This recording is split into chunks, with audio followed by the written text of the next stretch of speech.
নমস্কার বন্ধুরা, আজকে নিয়ে চলে এসেছি সুজি দিয়ে তৈরি দুর্দান্ত স্বাদের একটা পিঠের রেসিপি। কোনো রকম চাল গুঁড়োর ঝামেলা ছাড়াই সুজি দিয়ে যখন খুশি তখন এই রেসিপিটা বানিয়ে নিতে পারবেন। আমি এখানে 1 কাপ সুজি নিয়েছি, যে কোনো কাপ বা বাটির মাপ করে এখানে নিয়ে নেবেন। আর ওই বাটিরই 4 ভাগের 1 ভাগ দিয়ে দিয়েছি চিনি। সুজি আর চিনিটা ভালো করে একটা হ্যান্ড উইস্কের সাহায্যে মিশিয়ে দিলাম। এবার যে কাপের মাপে আমি সুজি নিয়েছিলাম সেই কাপেরই 1 কাপ নিয়ে নিয়েছি রুম টেম্পারেচারে থাকা দুধ। দুধটা এখানে দিয়ে ভালো করে সুজি আর চিনির সঙ্গে একটু মিশিয়ে দিতে হবে। আপনারা গরু দুধের পরিবর্তে গুঁড়ো দুধও গুলে এখানে ব্যবহার করতে পারেন। তো ভালো করে দুধটা দেখুন আমি মিশিয়ে দিয়েছি। একটু হ্যান্ড উইস্কের সাহায্যে এভাবে একটু চালিয়ে দিতে হবে। এরপর এটাকে ঢাকা দিয়ে 10 মিনিট মতো রেস্টে রাখতে হবে। 10 মিনিটের বেশি রেস্টে রাখার কোনো প্রয়োজন নেই। 10 মিনিট পর আমি আপনাদেরকে দেখাচ্ছি। তো দেখুন সুজিটা কিন্তু পুরো দুধটা অ্যাবজর্ব করে নিয়েছে আর সুজিটা কিন্তু ফুলে ডবল হয়ে গেছে। তো এভাবে একটু হ্যান্ড উইস্কের সাহায্যে মিশিয়ে দিলাম। এবার এর মধ্যে দিয়ে দিচ্ছি ওই কাপেরই হাফ কাপ ময়দা। আপনারা ময়দার পরিবর্তে এখানে আটারও ব্যবহার করতে পারেন। আর এবার দিয়ে দিলাম 4 চামচ মতো দুধ। আবারও 4 চামচ মতো দুধ দিয়ে ভালো করে এই ময়দাটাকে সুজির ব্যাটারের মধ্যে মিশিয়ে দিচ্ছি। বন্ধুরা, এটা এতটাই সহজ বানানো, যে কোনো দিন পিঠে বানাতে পারে না সে কিন্তু খুব সহজেই বানিয়ে নিতে পারবে। আর একদম নো ফেল একটা রেসিপি। তো খুব ভালোভাবে হ্যান্ড উইস্কের সাহায্যে এটাকে একটু মিশিয়ে দিতে হবে। এই ব্যাটারটা কিন্তু একদমই পাতলা হবে না বন্ধুরা, যেমন কেকের ব্যাটার হয় সেই রকমই কিন্তু ব্যাটার হবে। একটু থকথকে ঘন টাইপের একটু ব্যাটারটা তৈরি হবে। তো এভাবে একটু মিশিয়ে দিলাম। তো এবার এর মধ্যে দিয়ে দিচ্ছি খুব সামান্য একটু লবণ। যেহেতু মিষ্টি জিনিস, একটু লবণ দিলে কিন্তু এর টেস্টটা ভীষণ ভালো লাগে। তো লবণটা দিয়েও ভালো করে মিশিয়ে দিয়ে এটাকে এক সাইডে রেস্টে রেখে দেবো। আর এই পিঠেগুলো আমরা বানাবো স্টিলের বাটিতে। তো এরকম স্টিলের বাটি আমি নিয়ে নিয়েছি 5টা। তো এই বাটির মধ্যে খুব সামান্য একটু তেল দিয়ে দিলাম। এবার ওই তেলটা সব বাটিগুলোর মধ্যে ব্রাশ করে দেবো। তেল ব্রাশ করে দিলে পিঠেটা খুব সহজেই উঠে যাবে, কোনো রকম ঝামেলা কিন্তু হবে না। আর একটুও কিন্তু বাটির মধ্যে পিঠেটা আটকে যাবে না। তো এভাবে সব বাটিগুলোর মধ্যে সুন্দরভাবে তেলটা ব্রাশ করে দিচ্ছি। আপনারা যে কোনো মাপের বাটির মধ্যে কিন্তু এটা বসিয়ে নিতে পারেন। এবার আমরা এই ব্যাটারের মধ্যে দিয়ে দিচ্ছি 1 চামচ বেকিং পাউডার। আমি কিন্তু এখানে বেকিং পাউডারই ব্যবহার করলাম, আমি কিন্তু বেকিং সোডা দিইনি বন্ধুরা। আপনারা চাইলে কিন্তু এখানে ইনোও দিতে পারেন। তো বেকিং পাউডারটা অ্যাক্টিভ করার জন্য খুব সামান্য একটু দুধ দিয়ে দিলাম। 1 চামচ মতো দুধ দিয়ে দিয়েছি। আপনারা দুধের পরিবর্তে কিন্তু এখানে জল বা লেবুর রসও এখানে দিয়ে দিতে পারেন। তো খুব ভালোভাবে বেকিং পাউডারটাকে এই ব্যাটারের মধ্যে মিশিয়ে দিতে হবে। তো দেখবেন মেশাতে মেশাতে ব্যাটারটা কিন্তু একদম ফ্লাফি তৈরি হয়ে যাবে, একদম হালকা হয়ে যাবে। তো এভাবে খুব ভালোভাবে একটু মিশিয়ে নিতে হবে। মেশানো কাজটা কিন্তু যত ভালোভাবে করবেন তত কিন্তু এই পিঠেগুলো সুন্দর তৈরি হবে বন্ধুরা। তো বন্ধুরা দেখুন কতটা সুন্দর হয়েছে। আর আপনারা আশা করছি ব্যাটারের ঘনত্বটা দেখে বুঝতে পারছেন এর ঘনত্বটা ঠিক কীরকম আছে। তো এবার ওই বাটিগুলোর মধ্যে আমরা পিঠেটাকে বসিয়ে দেবো। তো আপনারা দেখুন আমি এখানে একটা এরকম ফুটো ফুটো যে থালা হয় সেই থালা নিয়ে নিয়েছি। তো এই থালার মধ্যে 3টে বাটি এঁটেছে, তো 3টে বাটি এর মধ্যে দিয়ে দিয়েছি। এবার 1 হাতা করে ব্যাটার আমি প্রথমে দিয়ে দিচ্ছি। বাটি কিন্তু ভর্তি ভর্তি করে ব্যাটার দেওয়া যাবে না, কারণ এই পিঠেটা কিন্তু ফুলে যাবে অনেকটাই। তো তার জন্য কিন্তু একদম ভর্তি ভর্তি ব্যাটার বন্ধুরা দেবেন না। তো আমি 1 হাতা করে প্রথমে ব্যাটার এর মধ্যে দেখুন দিয়ে দিলাম। তো এরপর আরও কিছুটা করে ব্যাটার, ওই 1 চামচ মতো ব্যাটার এর উপরে দিয়ে দিচ্ছি। 1 হাতা আর 1 চামচ মতো ব্যাটার কিন্তু আমি প্রত্যেকটা বাটিতে দিয়ে দিচ্ছি। এবার ব্যাটারগুলো দেওয়া হয়ে গেছে। তবে খুব ভালোভাবে বাটিগুলোকে একটু ট্যাপ করে নিচ্ছি, যাতে কোনো এয়ার বাবলস থাকলে সেটা চলে যায়। এর ওপর থেকে এবার দিয়ে দিচ্ছি কিছুটা নারকেল কোড়া। আমি নারকেল কোড়াটা এর ওপর থেকে দিচ্ছি। আপনারা চাইলে কিন্তু যখন ব্যাটারটা তৈরি করছিলাম সেই সময়তেও নারকেল কোড়াটা দিয়ে দিতে পারেন। তো আমি এভাবে একটু দিয়ে দিলাম যাতে দেখতে ভালো লাগে আর খেতেও কিন্তু ভীষণ ভালো লাগে। তো এভাবে একটু নারকেল কোড়াটা এর ওপর থেকে ছড়িয়ে দিলাম। তো এবার চলুন এগুলোকে আমরা স্টিমে বসিয়ে দিই।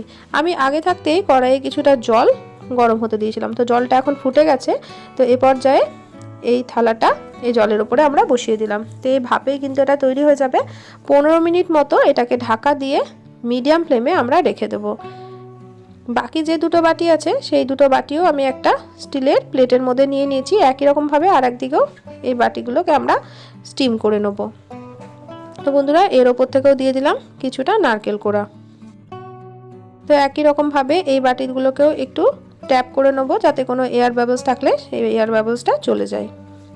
আজকের রেসিপিটা কে কোথা থেকে দেখছেন অবশ্যই আমাকে কমেন্ট করে জানাবেন বন্ধুরা। আপনাদের সুন্দর কমেন্টে কিন্তু আমি রান্নার উৎসাহ পাই। তো 15 মিনিট পর এই ঢাকনাটা আমি খুলে নিলাম। তো দেখুন কতটা সুন্দরভাবে এই পিঠেগুলো তৈরি হয়ে গেছে। একটা টুথপিক দিয়ে আমি একটু চেক করে নিচ্ছি, টুথপিকটা মাঝ বরাবর একটু ঢুকিয়ে এরমভাবে চেক করে নিতে হবে।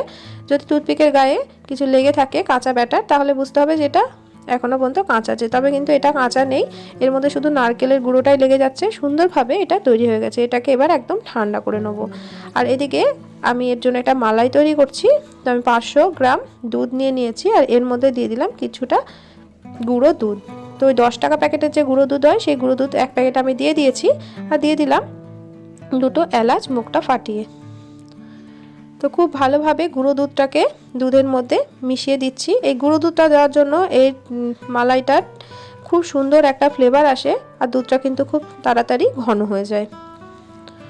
তো এভাবে আমি একটু মালাই তৈরি করে নিচ্ছি।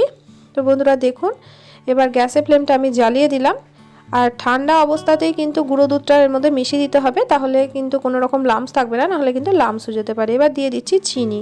আমি এখানে 4 চামচ চিনি ব্যবহার করেছি। মিষ্টিটা আপনারা আপনাদের প্রয়োজন মতো ব্যবহার করে নেবেন, কম বা বেশি করে নিতেই পারেন।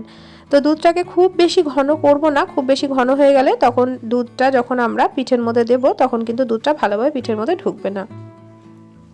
তো দুধটা একবার ফুটে গেলেই কিন্তু আমরা দুধটাকে বন্ধ করে দেবো। চিনিটা গলে যাওয়ার জন্য আমি একটু হাতা দিয়ে এরকমভাবে একটু চালিয়ে নিচ্ছি। আজকে যারা প্রথমবার আমার চ্যানেলটিতে এসেছেন, আমার রেসিপি ভালো লাগলে আমার চ্যানেলটিকে সাবস্ক্রাইব করে পাশে থাকার অনুরোধ রইল। পাশে থাকা বেল বাটনটিকে প্রেস করে অল নোটিফিকেশনটা অন করে রাখবেন, যাতে নিত্য নতুন কোনো রেসিপি দিলে সবার আগে আপনাদের কাছে নোটিফিকেশন পৌঁছে যায়। তো দুধটা আমাদের জাল দেওয়া হয়ে গেছে। দুধটা আমি এদিকে বন্ধ করে রেখে দিলাম এক সাইডে। আর দেখুন পিঠেগুলোও কিন্তু সুন্দরভাবে আমাদের তৈরি হয়ে গেছে। 5টা পিঠেই হয়ে গেছে। তো খুব সহজভাবে কিন্তু পিঠেটা উঠে যাচ্ছে। একটু বাটিটা ধরে টান দিলে কিন্তু উঠে যাচ্ছে। আর দেখুন বাটিটার মধ্যে কিন্তু একটুও লেগে যাচ্ছে না। আর একটাও পিঠে আপনাদেরকে আমি ছাড়িয়ে দেখিয়ে দিচ্ছি। এরকমভাবে হাতের সাহায্যে একটু টানবেন, তাহলে কিন্তু দেখবেন খুব সুন্দরভাবে পিঠেটা উঠে যাবে। আর পিঠেটা কিন্তু আপনারা চাইলে এরকমভাবেও খেতে পারেন, দুধে না ভিজিয়ে এরকমভাবেও কিন্তু খেতে ভীষণ ভালো লাগে। তবে আমি আজকে পিঠেটাকে দুধে ভেজাবো। তো এবার বন্ধুরা দেখুন কতটা নরম হয়েছে পিঠেটা। দেখতে যতটা সুন্দর হয়েছে, খেতেও কিন্তু হয়েছিল দুর্দান্ত। এই পিঠার কিন্তু শুধু মুখেও খেতে ভীষণ ভালো লাগে। তো আমি এবার এই পিঠেগুলোকে দুধে ভিজিয়ে নেবো। তো তার আগে দেখুন একটা পাত্রের মধ্যে আমি এরকমভাবে তুলে নিয়েছি। আপনারা চাইলে এরকমভাবেও দিতে পারেন, তবে আমি একটু উল্টো করে দিলাম পিঠেগুলোকে। আর একটা পিঠে আমি এই বাটির মধ্যে দিয়েছি। সব পিঠেগুলো এখানে আটছিল না বলে আমি এটা বাটির মধ্যে দিয়েছি। এবার যে মালাইটা তৈরি করেছি ওই মালাইটা কিন্তু একদম গরম গরম অবস্থাতেই এই পিঠেগুলোর মধ্যে দিয়ে দিতে হবে। একদম কিন্তু গরম অবস্থাতেই দেবেন বন্ধুরা, ঠান্ডা হয়ে গেলে কিন্তু এই পিঠের মধ্যে দুধটা কিন্তু ভালোভাবে ঢুকবে না। তো এই গরম গরম অবস্থাতেই পিঠের মধ্যে আমরা মালাইটা দিয়ে দিচ্ছি। আর একটা দিক খেয়াল রাখবেন, মালাইটা যেন খুব বেশি ঘন না হয়ে যায়। ঘন হয়ে গেলে কিন্তু তখন সুন্দরভাবে পিঠেগুলো দুধ অ্যাবজর্ব করতে পারবে না। আর যে বাটির মধ্যে আমরা পিঠেটা রেখেছিলাম তার মধ্যেও দিয়ে দিচ্ছি 2 হাতা মালাই। তো এইভাবে এটাকেও আমি এক সাইডে সরিয়ে রেখে দেবো। তো এটাকে প্রায় 40 থেকে 50 মিনিট মতো আমি রেস্টে রেখেছিলাম। আপনারা আধ ঘন্টা পরেও চেক করে নিতে পারেন। তো দেখুন বন্ধুরা আমি 1 ঘন্টা পর আপনাদেরকে দেখাচ্ছি। তো একদম কিন্তু পিঠেটা দুধ অ্যাবজর্ব করে নিয়েছে, আর একদম নরম তুলতুলে হয়ে গেছে। আর আমি পিঠেগুলোকে সোজা করে দিয়েছি, উল্টো করে রেখেছিলাম।